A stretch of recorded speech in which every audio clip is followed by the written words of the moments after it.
Now, we often talk about women being abused. I think that it's about time we talk about the men too, because they go through so much. With me here this morning to talk about this issue is Reverend Kusi Appiah. He is a counselor. Good morning. Good morning, Lebanon. Good to have you here, sir. Oh, I'm pleased to be here, and you look good. Thank you. I'm really pleased. Well, have you ever been abused? Yeah, you see, when they talk of abuse, I believe almost everyone in this world has been abused. Because the abuse, most of the time when we look at it, we look at it from the physical perspective. The abuse cut across.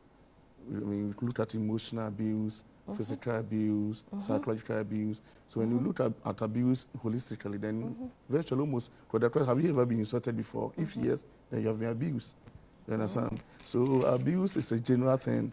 And as you said, you know, most of the time when you look at abuse, because we look at it from that point of physical, that's when we mostly speak about abuse in relation to women, because they are mostly physically abused. But when you look at abuse in general, as I just said, it means almost everyone, including men and women, are constantly abused. There are women out there who can insult their husbands well. Which makes another palm who say yes, why you know that is an abuse. You see, and I mean, when you look at it from our constitution, or let's say even the act, you know, previously we had a unit called WAJU, that's Women and Juvenile Unit. They were constantly looking at abuse, especially abusing men and children. So they set up this unit to deal with it. But later they realized, as I just said, that most men are also abused. That's why they changed the name from WAJU to what? DOFSU. And DOFSU simply means domestic violence and victim support. So the victims here can be anybody. It can be a man, it can be a woman. You understand? And when you check the act, I see, I was telling somebody, it seems because we've not taken the chance or the opportunity to explain, that's why most men are not taking advantage. You know, when I was speaking with the producer, I think the idea out there is that men cannot freely go out there and report cases of abuse. But the truth is, from where I sit, I think it's because we've not explained. Most men out there don't even know that they have the right, or there's a mandate for them to report some of these cases. Like I said, it shouldn't only be physical, verbal abuse. So let me take this opportunity and read even the act that's we call the Act 730. That's I'm reading the Domestic Violence Act, that's 2007. Now it defines domestic.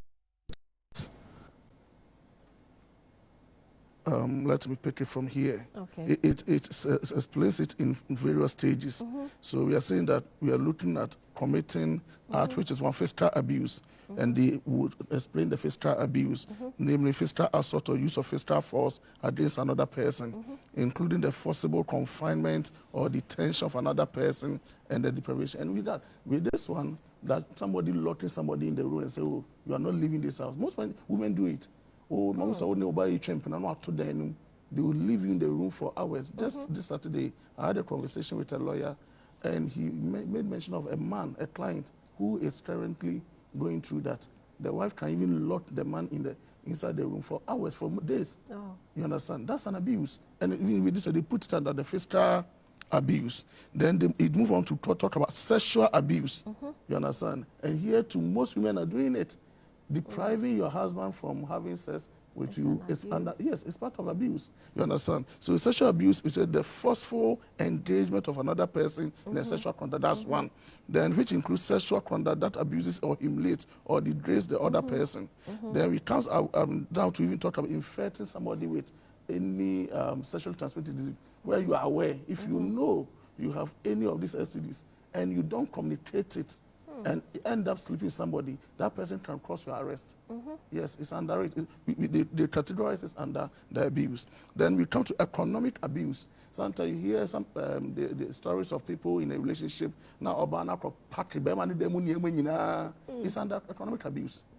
Yes, because maybe you feel, oh, this man is wasting my time. He's not going to see my parents. We just go and hire a vehicle and just pack almost everything. You are depriving the man from not having access. You see, we put it under economic abuse. So it explains, so it has deprivation or threatened deprivation of economic or financial resources which a person is entitled to by law, the disposition or threatening or disposition of movable or immovable property in which another person has a material. So when you talk about abuse, it's in categories. I think let me add the last one. The last one is the emotional or verbal or psychological abuse.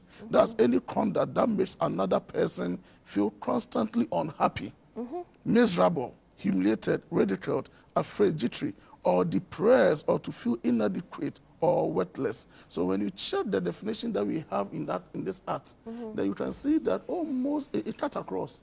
It can be the victims can be a man or a woman. So we have most women who do this or who melt some of this abuse to their spouse. And you see, when you talk about domestic violence, it's not only about marriage purpose. The moment you have any relationship with somebody, you understand? So when you define it, a category can be whether having sexual relationship or any form of relationship. You understand? Can be brother, sister, anybody. So where you are, yes, either you are living the same area or that's what when you check the law, it says that whether you have a parent or a previous. So perhaps if I had a relationship with Lebanon and perhaps we are no more together, yet I meet you somewhere and due to one I want to confront you, we still categorize this under domestic violence. Yes, so men are constantly being abused, but I believe it's time we need to now encourage them and not also let them know the categories of abuse so that it doesn't have to be a woman slapping you or beating you up, but any form of abuse is is under this, which they can take. What are some of the reasons that will make a wife abuse the husband? Yeah, so when you talk of reasons, I believe it's just like any reason that we can think of as in normal relationship. Why do people insult? Why do people beat? You see, it starts from the father. I always tell people when you check of behavior, we look at it from 3 levels.